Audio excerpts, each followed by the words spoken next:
Criterio. Una entrevista de Mix de Medios.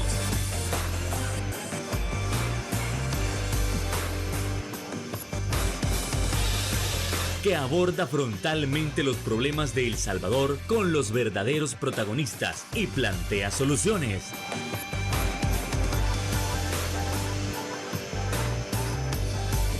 Criterios.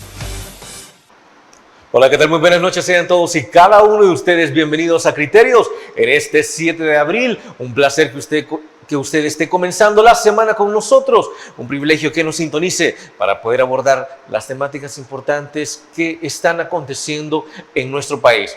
Damas y caballeros, como ustedes saben, se han cumplido 3 años de régimen de excepción y nosotros queremos averiguar sobre algunas situaciones que han ocurrido en este lapso de tiempo. Entonces, para ello hay que averiguar qué tan cierto o qué tantos casos están saliendo con respecto a aquellos que han muerto en los centros penales. ¿Será como tal verdad que las autoridades dicen que no hay por qué preocuparse, ya que muertos hay todos los días, hay cada semana, hay cada mes en los centros penales y no hay por qué alarmarse, ya que es completamente normal? No hay mayores avisos de tortura. Bueno, esto y más lo estaremos abordando esta noche con nuestra invitada especial. Estamos hablando de la directora de Socorro Jurídico Humanitario, la licenciada Ingrid Escobar. Licenciada, ¿qué tal? Buenas noches, un gusto. Buenas noches, muchas gracias de verdad por invitarnos. Un saludo muy especial a toda la teleaudiencia y las personas que siguen este importante programa. Un placer que nos esté acompañando y desde luego a nuestros televidentes les deseamos que estén ya disfrutando de una rica comida, así que feliz provecho a esta hora que nos puedan sintonizar. Así que entramos con ese primer punto. A ver, licenciada, estamos hablando de 3 años de régimen de excepción y en 3 años mucho se ha hablado de aquello que en efecto fue útil, de que se llevaron a los pandilleros, a los grupos criminales como tal, pero también a la misma vez no se puede obviar que se llevaron a gente que no tenía ningún vínculo con grupos criminales y que a pesar de que algunos de ellos, muy pocos, que les terminaron comprobando que no tenían vínculo, aún entregándole una carta de libertad, no se la dieron, nunca salieron. Claro que sí, bueno, mire, el 27 de marzo reciente hemos cumplido 3 años de vivir en régimen de excepción, un régimen de excepción que nos quita garantías constitucionales y derechos a toda la población. Eso es importante decirlo porque no es dirigido únicamente para delincuentes. Y quiero decirle el contexto del régimen de excepción. El régimen de excepción es una medida extraordinaria, pero vino a El Salvador, ¿por qué? Porque durante el Plan Control Territorial hubo una caída entre el pacto de algunos funcionarios del gobierno de Bukele y las pandillas. Durante ese Plan Control Territorial hubo 4 alzas homicidas que dieron la pauta a entender que esa negociación cayó. Y eso no lo dice Ingrid y el Socorro Jurídico, lo dice el Departamento de Justicia de Estados Unidos, el Departamento del Tesoro de Estados Unidos y serias investigaciones periodísticas. Se crea el problema a partir de esta negociación y en teoría, y entre comillas, la solución, que es ese 27 de marzo que cerramos con 87 homicidios en todo el territorio nacional, que por cierto son las víctimas primeras que no tienen justicia, y bueno, se implementa esta medida. Nuestra Constitución de la República, que yo le digo es un recuerdo prácticamente porque está a punto de ser reformada en 270 artículos no pétreos, dice que por 30 días el régimen de excepción es legal.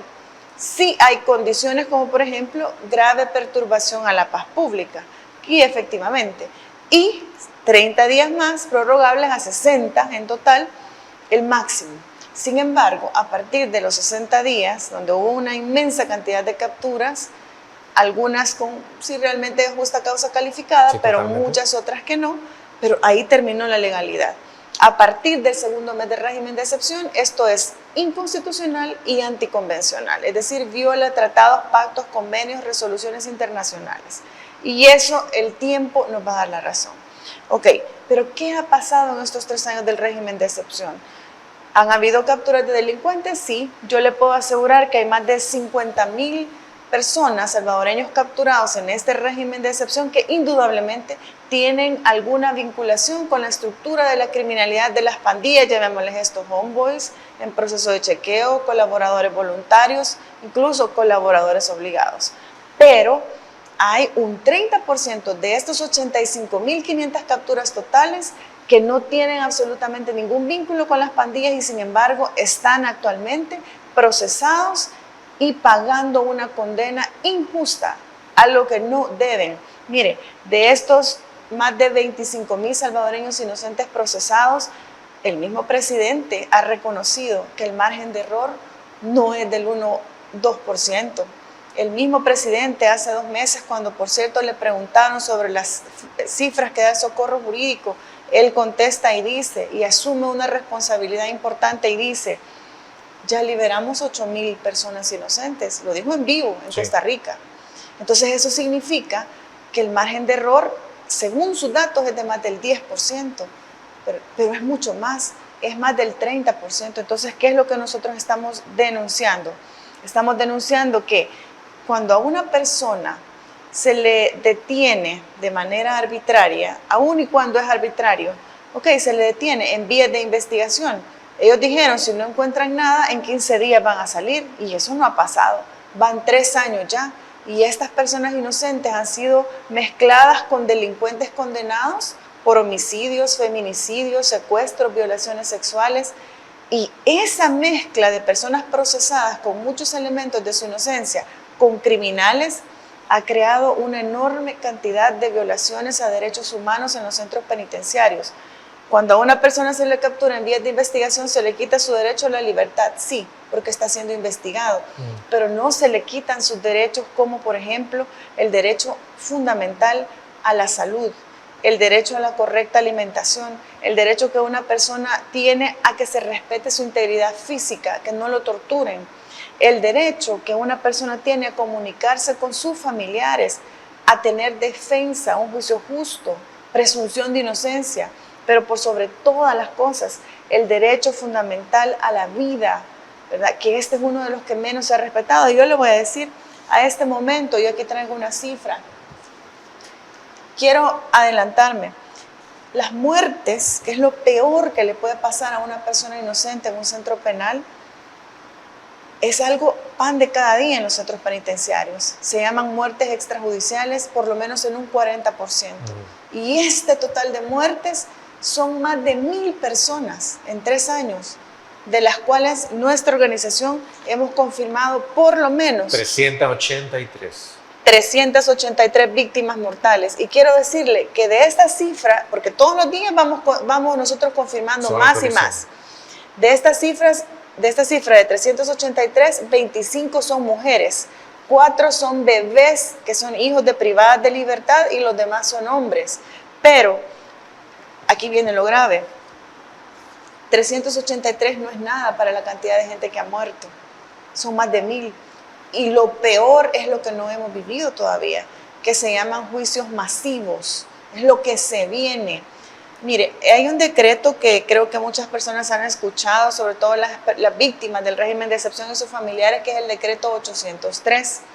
El decreto 803, sí, a la Asamblea Legislativa, a petición del ministro de Seguridad y Justicia, no se le ocurre reformarlo para prorrogarlo. Estamos hablando que este vence a la medianoche del 25 de agosto de este año. ¿Y qué dice ese decreto? Ese decreto dice que por el momento hay un periodo de transición donde le dan la potestad total a la Fiscalía para agrupar a las personas de acuerdo al territorio y en esa medida, en su momento, cuando este decreto termine, comenzar a investigar por estructuras a las personas, ya no por sus acciones individuales, sino por la estructura como tal. Un ejemplo, si una persona vivía en Jardines del Pepeto de Soyapango, donde ya sabemos qué pandilla controlaba, a esa una persona la van a acumular con otros 400, 1.000, 1.500 o hasta 2.000 personas. Y ya no se le va a procesar por sus acciones individuales, sino por la de todo el grupo. Esto tiene un grave riesgo, porque adicionalmente hay otras reformas, como por ejemplo, juicios masivos, juicios telemáticos, es decir, que el procesado entre esos 500 que yo represento, por ejemplo, o que alguno de nuestros abogados va a representar, vamos a tener que creer que uno de esos es realmente el que representamos. Van a estar con mascarilla, pero todavía puede ser peor.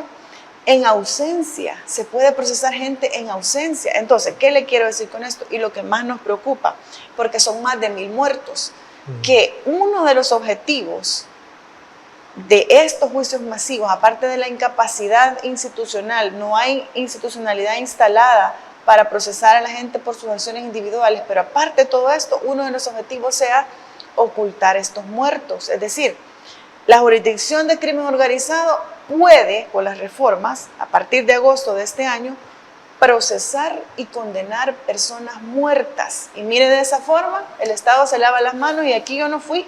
¿Y cómo lo van a condenar? Y en papel lo van a mandar al SECOT, pero puede ser que ya esté muerto. Eso es bien grave. Y más grave todavía, y ahí donde tenemos que ir viendo la pauta que nos da la institucionalidad, que hace una semana reformaron el hecho de que la jurisdicción de vigilancia penitenciaria se le quitó toda la potestad de darle seguimiento a las personas condenadas. Hoy se le da toda esta atribución a crimen organizado, es decir, ya no van a haber los beneficios penitenciarios, los recursos de revisión, cuando ya esté condenada la gente. Entonces, cuando un familiar o un abogado quiera saber el estado de salud o si está vivo o la comunicación, ¿cómo lo van a hacer? Ya va a ser casi imposible. Con esto nos vamos a ir a la primera pausa comercial. Regresamos en Criterios.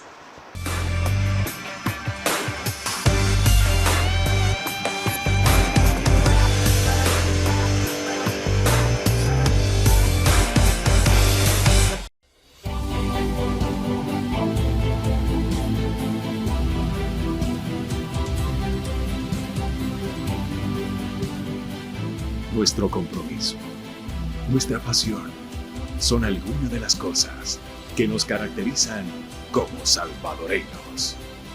Farmacia La Buena, la farmacia de todos.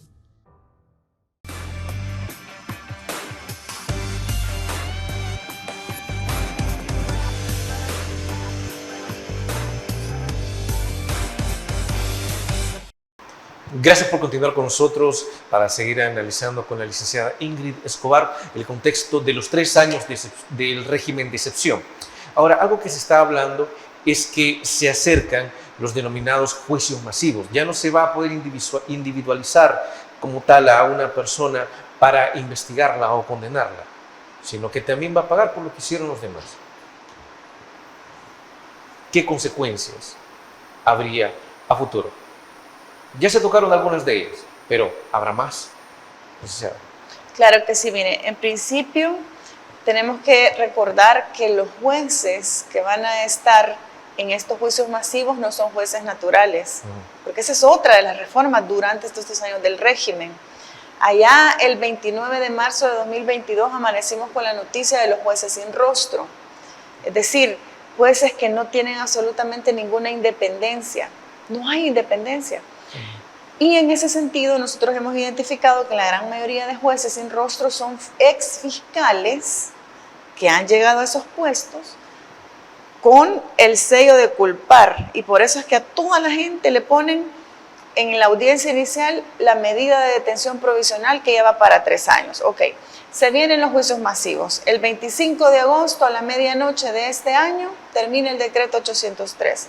Si no lo prorrogan, que eso es lo que nosotros deseamos, significa que van a comenzar a investigar las estructuras, es decir, todos estos agrupamientos que hay.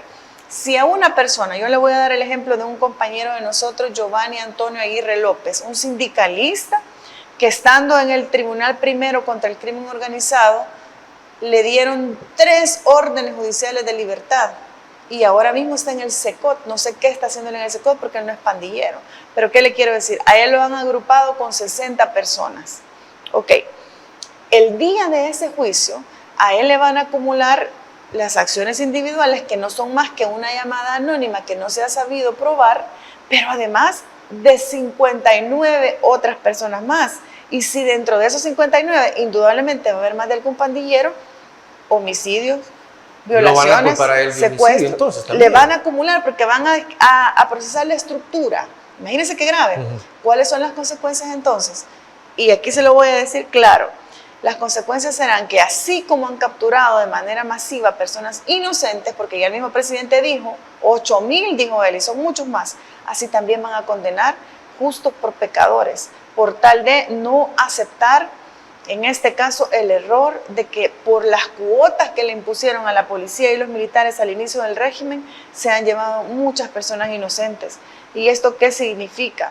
Que también se van a ir justos por pecadores, pero también hay muchas personas que están muertas y que las van a procesar como que estuvieran vivas y que las van a condenar. Y yo les hago un llamado ahí a los jueces sin rostro, porque ellos tienen ahora mismo un mandato constitucional de cumplir y hacer cumplir la Constitución. Ellos deben estar seguros que la persona que van a procesar y condenar está viva, y tienen que asegurarle eso a la defensa y a la familia. No se pueden solamente quedar con que, bueno, van 500, pero solo me llegaron 300 y los otros 200, ¿dónde van a estar? ¿Verdad? Eso no puede pasar, y eso es lo que nosotros tenemos que anticiparle a las familias. El día que sea, porque mire, apenas en agosto comenzarán a investigar las estructuras. Imagínense la gente que ya tiene 3 años presa, todavía tiene que esperar el proceso antes de la preliminar de investigación. Van a estar ya anunciando los juicios masivos. Ahora, yo quiero decir algo también, porque tenemos conocimiento que en la jurisdicción de crimen organizado en Occidente ya han habido como 4 juicios masivos y la familia no se entera y los defensores públicos no le dicen a la familia, ¿verdad? Y la gente ha sido ya hasta incluso condenada en algunos casos. Entonces, condenada y no haber visto usted a sus familiares desde que se lo llevaron de su casa y de repente le dicen está condenado, lo van a enviar al SECOT. Y ahí la gente ya dijo, el presidente inconstitucional que tenemos, que nunca más va a volver a ver la luz del sol. Entonces hay una gran posibilidad de que ya incluso estén procesando y condenando muertos. O sea, eso es bien grave y nosotros lo vamos a denunciar y ya lo tenemos en sede internacional, que me gustaría tal vez más adelante tocar esa parte, porque ya aquí agotamos todo y la verdad que no hay ni pronta ni cumplida justicia, por el contrario, hay negación de justicia para la gente, pero tenemos otras oportunidades afuera también. Ahora, licenciada, estamos hablando de la posibilidad de juzgar incluso a aquellos que han muerto. Sí. Siendo el caso, nosotros acá hemos tenido muchos analistas que dicen, miren, el poder no es eterno, algún día algunos jueces los van a terminar juzgando por estas situaciones que han hecho contra aquellos que no tenían ningún vínculo con estructuras criminales, pero si de igual manera vienen estos juicios masivos, quiere decir que al fin de cuentas el Estado puede decir, mire, sí, se murió, pero en los juicios masivos, ahí salía su nombre, quiere decir que nosotros no tenemos por qué hacernos responsables de alguien que ha sido juzgado en masa, aunque no haya cometido ningún delito. Es así lo que nosotros estamos por ver. Exactamente, así mismo. Y ahora que yo veo esta situación de que le han quitado toda la potestad a los tribunales de vigilancia penitenciaria, porque cuando usted salió condenado, sí, pasa a el proceso de vigilancia penitenciaria, que son otros jueces, y estos jueces sí son de carrera, no son exfiscales impuestos como crimen organizado. Ok, ¿qué era el trabajo de ellos? Ok, han condenado, ahí van a ir muertos. ¿Qué es el trabajo de la vigilancia penitenciaria? Que si un día llega un familiar en base al artículo 18 y 65 de la Constitución a querer saber del estado de salud, le va a pedir a la autoridad, con el debido respeto, a la autoridad judicial, mire, yo quiero saber la ubicación y el estado de salud de mi familiar. En su momento, cuando el régimen termine, tiene que haber comunicación con la gente condenada. Entonces, ¿por qué le han dado toda la atribución de vigilancia penitenciaria a crimen organizado? Porque ellos son parte de toda esta grave situación y son responsables directos. Y lo más probable es que van a decir que no. Bueno, decirle, ellos en cualquier momento pueden reformar la Constitución, donde le van a negar a la familia de los terroristas, ¿verdad? En este caso pandilleros, que ellos dicen toda comunicación, pero ni esos terroristas pandilleros que ellos hablan, habrá mucha gente condenada e inocente y muchas muertas. Entonces, esto es bien grave realmente, y por eso es que nosotros le hacemos el llamado a la población, a las familias víctimas, ¿verdad? De las personas procesadas, pero también a la población en general. Miren, si nosotros no alzamos la voz por esa gente que no tiene voz, que siendo inocente está procesada injustamente y que va a enfrentar juicios masivos y que muy probablemente algunos o muchos de esos ya estén muertos, se va a naturalizar y normalizar este proceso, y más adelante vamos a ser nosotros y las futuras generaciones las que van a tener que enfrentar un sistema donde por el hecho de disentir, por ejemplo, por el hecho de salir a manifestarse, por el hecho de protestar, bueno, por rencillas personales, familiares, se pueden mal utilizar en este caso el régimen de excepción y estas medidas y como consecuencia nos va a pasar a todos y todas esta situación. Entonces tenemos que decir lo malo, no para acusar o ir en contra de un gobierno, Claro, no, para claro, que claro. corrijan, ¿verdad? Eso es lo importante. Y desde luego, licenciada, creo que así como estamos acostumbrados a escuchar, mire, pero de situaciones así nadie dijo nada en el pasado, lo cual es totalmente falso, porque a todas las organizaciones que se pronunciaron en el momento, en los gobiernos de Arena por las injusticias, en los gobiernos del FMLN por las injusticias, se les tildó de una u otra cosa. Entonces creo que en el futuro, bueno, probablemente haya personas que digan, mire, pero es que durante el régimen nadie dijo nada, pero al menos se va a poder probar que eso no es cierto, porque sí hay voces que se pronunciaron en un determinado momento. Vámonos a la pausa comercial, regresamos en Criterios.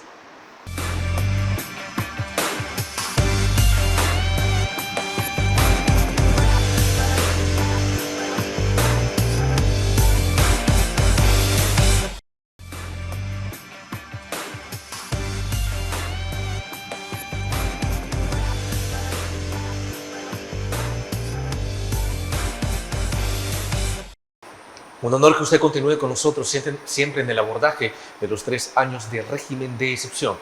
Otro punto sumamente importante es analizar que si bien la mayor cantidad de capturados en este régimen ha sido hombres, ¿qué sucede en el caso de las mujeres? Y no solo de las mujeres. ¿Y qué pasa con la niñez? ¿Se han visto mayormente vulnerados o ha sido mucho menor que en el caso de los hombres? Licenciada. Claro que sí. Mire, los daños colaterales que habla el gobierno son las niñas, los niños y las mujeres principalmente. Nosotros tratamos de decirles no son daños colaterales porque en realidad son daños directos. Son daños directos que están generando condiciones para que en un futuro de mediano plazo las condiciones se vuelvan a dar para que repitamos el ciclo de violencia, tanto en el tema de pandillas o un conflicto civil mucho peor. Ok, en el caso de las mujeres, ellas son afectadas en 2 sentidos principalmente. Primero, el impacto psicológico de recibir la noticia de que su familiar se ha ido preso. Eso no es fácil para una mujer, ¿verdad?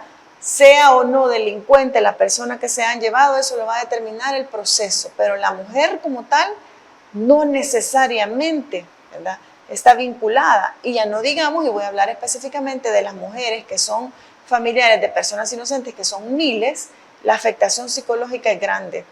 Mire, la afectación psicológica lleva también a la afectación de la salud física.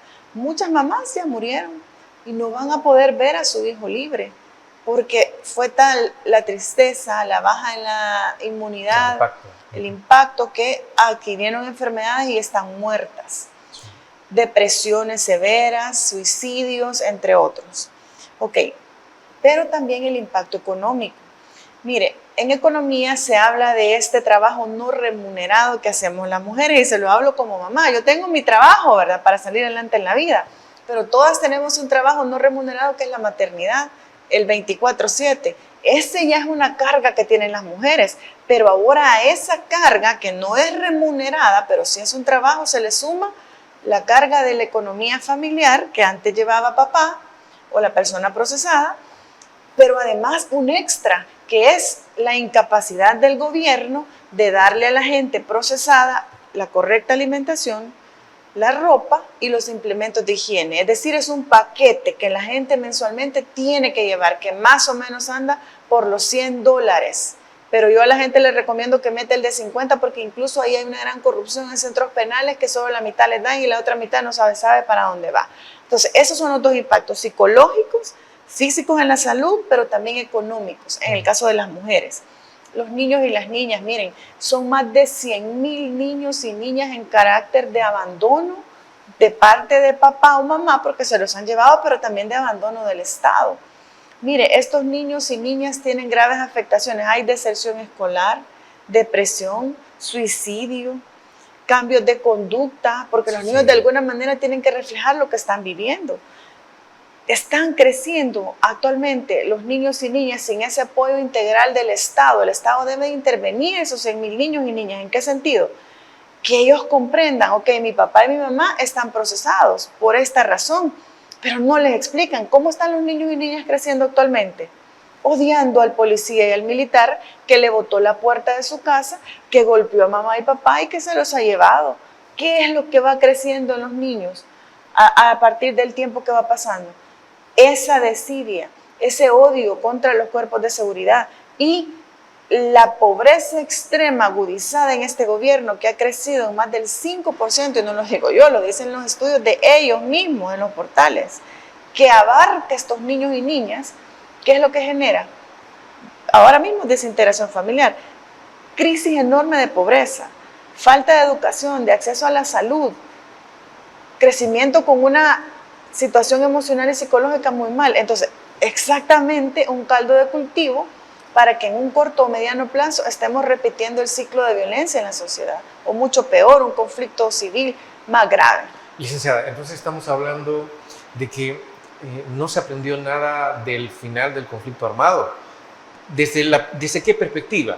Desde aquella en la cual una gran cantidad de niños y niñas posteriormente al conflicto armado quedaron en una etapa totalmente de abandono, ya sea porque mataron a sus padres durante el conflicto o porque tuvieron que emigrar a Estados Unidos y no se los llevaron, u otra situación. Pero el Estado no se hizo cargo, el Estado no se hizo responsable de estos niños, sino que al final aquellos grupos que encontraron a estos niños en abandono, desgraciadamente, fueron los grupos criminales. Y los convirtieron en pandilleros, desgraciadamente. Entonces, no aprendimos nada de ese pasado. ¿Qué está ocurriendo entonces con estos niños que han quedado en abandono? ¿Se los confiamos? Porque alguien podría decir, mire, pero hay vecinos. Sí, pero realmente ¿cuánto usted confía en sus vecinos? ¿Cuántos pleitos no ha tenido con sus vecinos? Que de repente queda un niño solo. ¿Usted realmente confía en ellos? Podríamos estar hablando que no, y podríamos enviar a sufrir a los niños algo peor incluso. Estamos cometiendo esos mismos errores. Totalmente. Miren, las comunidades, y le digo porque nosotros tenemos intervenida en las comunidades para ayudar allá en los poquitos lugares que podemos. En primer lugar, las pandillas no han sido erradicadas por completo, porque ese pacto y negociación del que yo le hablo, en algunos casos ayudó a salir a unos líderes del país, pero a otros los tiene desactivados. Pero estos niños y niñas... ¿Trabajando en otras cosas? Trabajando en otras cosas. O sea, ahorita no matándose entre ellos, están en las comunidades. Yo les digo, tengo varias que la gente misma nos dice, no, mire, si hay en esa casa, ahí sigue. Pero uno no puede decir nada. Entonces, ¿qué le quiero decir? ¿A dónde están estos niños y estas niñas? A merced de... Muchas veces ni la misma familia con la que queda respeta los derechos de los niños, pero en el peor de los casos, y como usted mencionaba, a cargo de vecinos. Mire, tenemos denuncias de explotación sexual, explotación laboral, incluso trata de personas en el caso de los niños. Mire, tenemos información que muchos de estos líderes que se les avisó antes del régimen han transitado por Guatemala, México, hasta llegar al Bronx, llevando niños de la comunidad, de estos que han dejado desamparados, como puntos de canje para poder llegar. Y eso se ha denunciado. Entonces, imagínense qué grave para los niños y las niñas, pero como actualmente vivimos en una burbuja de propaganda, donde lo que importa más es, el turismo internacional, pero no las de verdad afectaciones de la población más vulnerable, de más en situación de vulnerabilidad como son los niños, en un corto y mediano plazo, le digo, esta es una bomba de tiempo que les va a estallar en la cara a los funcionarios, y nosotros le hacemos el llamado a que corrijan. Yo sé que es difícil para ellos reconocer y oír la verdad, pero ellos deben de corregir, y ellos están viendo cómo la gente ya está comenzando a reaccionar, que todas las medidas, no solamente las económicas, sociales, pero también estas de no apoyar a la población en situación de vulnerabilidad, no es lo mejor, deben de corregir. Pero estamos hablando de que si nos ponemos en los zapatos de ellos, analizarán ellos el coste político que tiene el hecho de decir, miren, nosotros nos equivocamos con un montón de situaciones. Aunque, a ver, es mejor que lo acepten o es mejor que la gente se lo siga recriminando todos los días. Si no, hay algo que se llama humildad, ¿verdad? Humildad. ¿Sabe? Yo he visto ya la humildad en ciertos grupos de la diáspora. Fíjese, hoy ha cambiado eso. En las redes sociales Ya no es ese mismo ataque que se recibía, por ejemplo, cuando se decía, mire, la minería, por ejemplo, no es una medida que nos va a beneficiar, al contrario, agudiza la crisis que ya tenemos ahora. Entonces vemos la respuesta de la diáspora donde dicen, miren, la verdad es que sí hay cosas que se están haciendo mal, hay errores y hay que corregirlos, nadie es perfecto, somos humanos. Y no por eso es opositor la gente, hombre. Exactamente, sino que es un ciudadano que tiene derechos civiles, políticos, y que ejerce una participación ciudadana y ese derecho tan importante de libertad de pensamiento y de libertad de expresión, y la gente ya lo está diciendo. Entonces, esa humildad deberían de tomarla ya de la gente que los tiene en el poder y que está comenzando a decir, miren, no está tan correcto lo que están haciendo, hay que corregir, ¿verdad? O simplemente van a cerrar filas y hacer lo que cualquier dictadura hace, que en este caso es no escuchar al pueblo, sino únicamente a los comités de aplausos, a la familia, y mantenerse y perpetuarse en el poder, que sería lo más grave que nos puede pasar. Bueno, con esto nos vamos a ir a la siguiente pausa. Regresamos rápidamente en Criterios.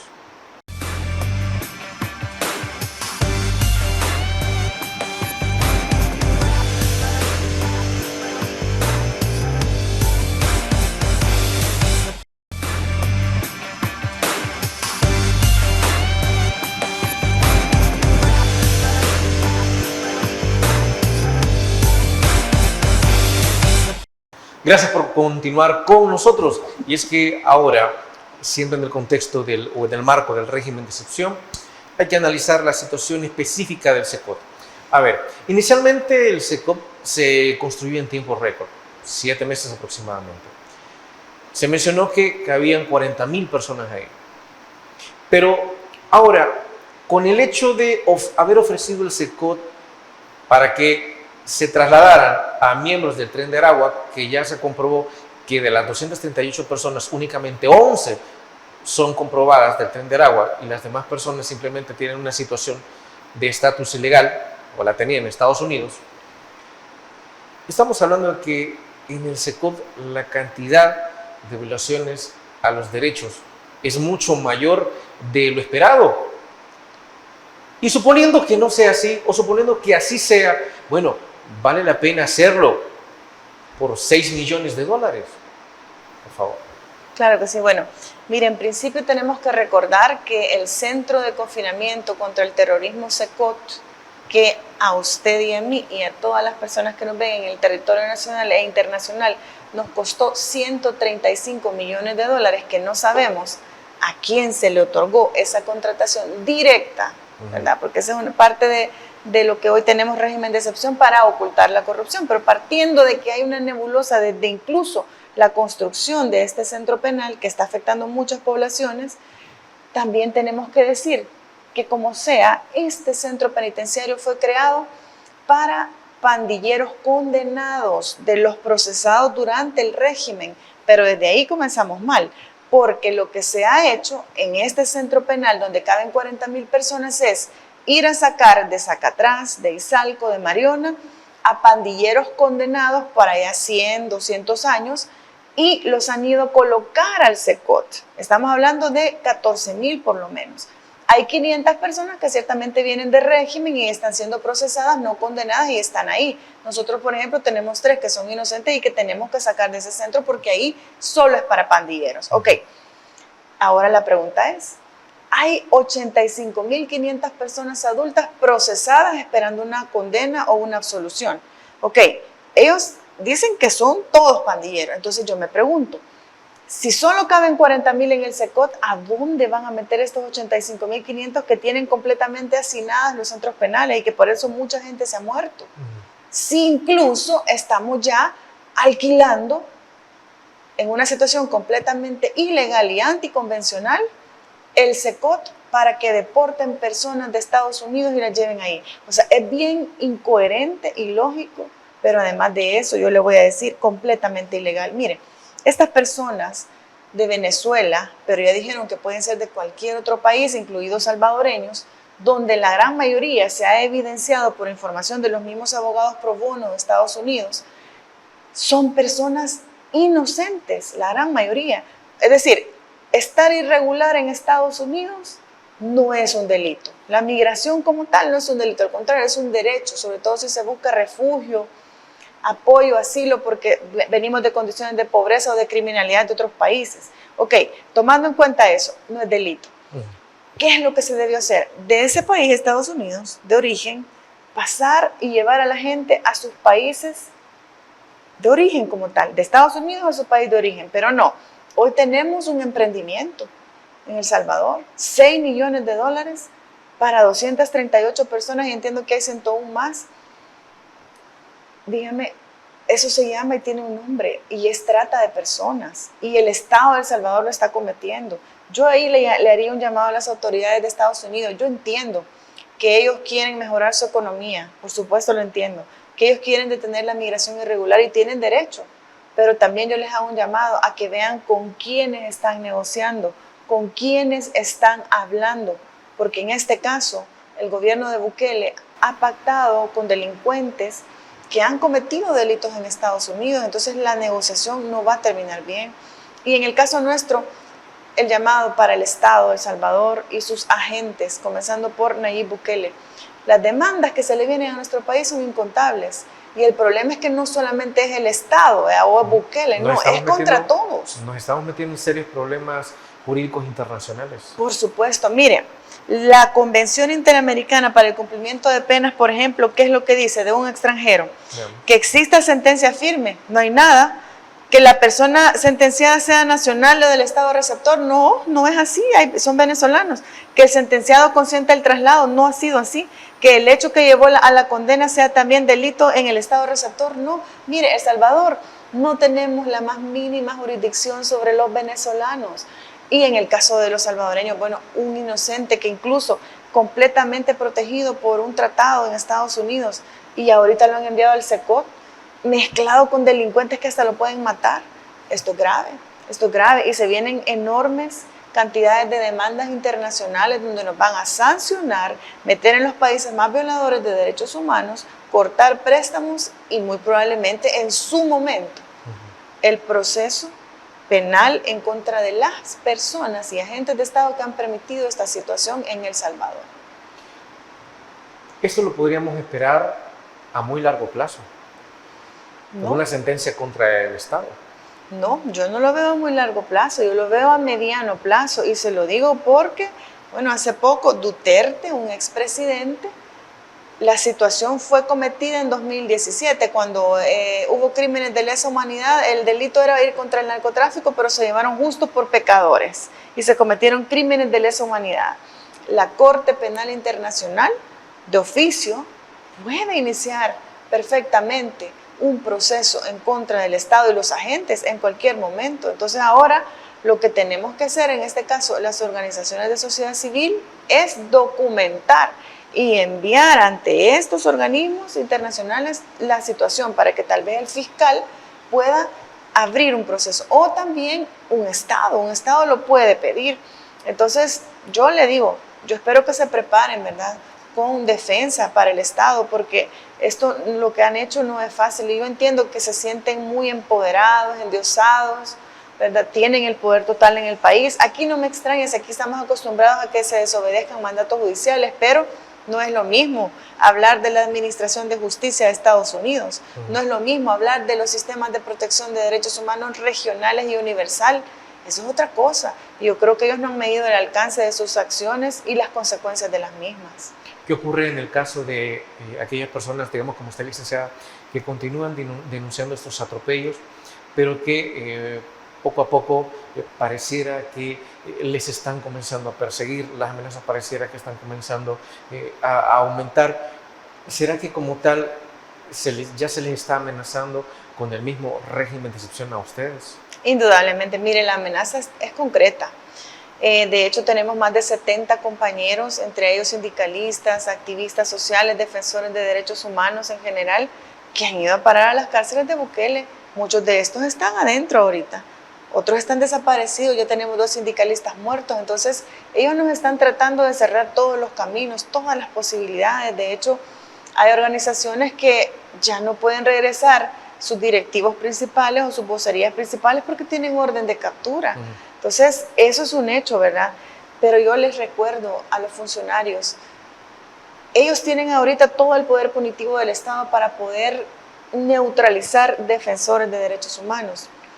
Y los límites al poder político y al poder público están en la Constitución y por eso no nos van a detener, porque el artículo 144 habla que los tratados internacionales, que son una amplia cantidad de derechos humanos, son ley de la República y de obligatorio cumplimiento, y eso significa que, por ejemplo, la resolución de defensores dice que todo ciudadano tiene derecho en carácter individual o colectivo a defender derechos de terceros, y eso es exactamente lo que estamos haciendo, lo cual no es delito.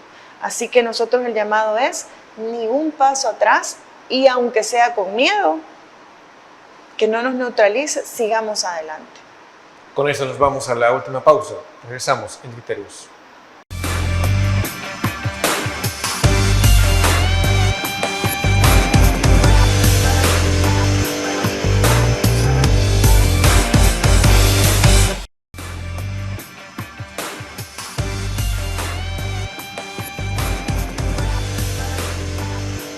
Y es que a fin de cuentas, acorde a lo que ha hecho Socorro Jurídico y Humanitario, de tratar de probar a la inocencia de aquellos que no tuvieron nada que ver con las estructuras criminales, y habiendo agotado todas las instancias, Socorro Jurídico Humanitario de igual manera seguirá actuando a través de instancias internacionales.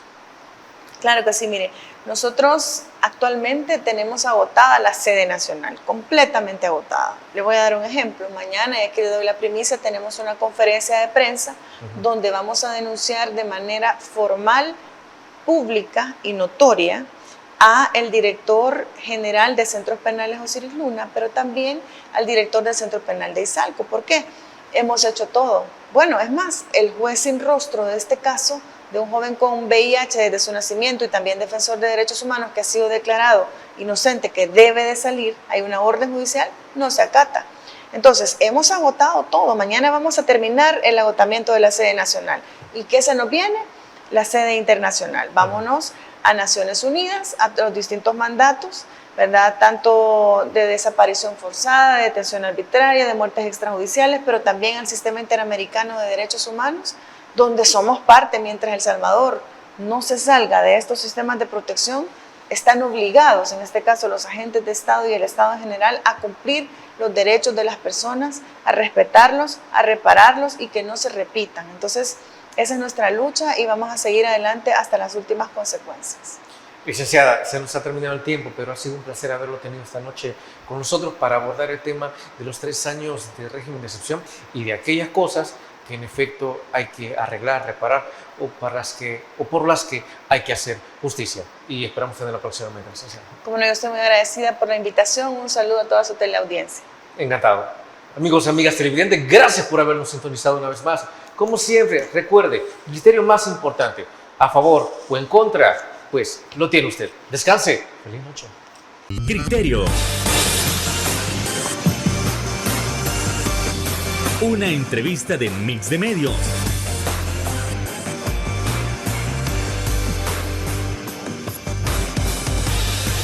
Que aborda frontalmente los problemas de El Salvador con los verdaderos protagonistas y plantea soluciones.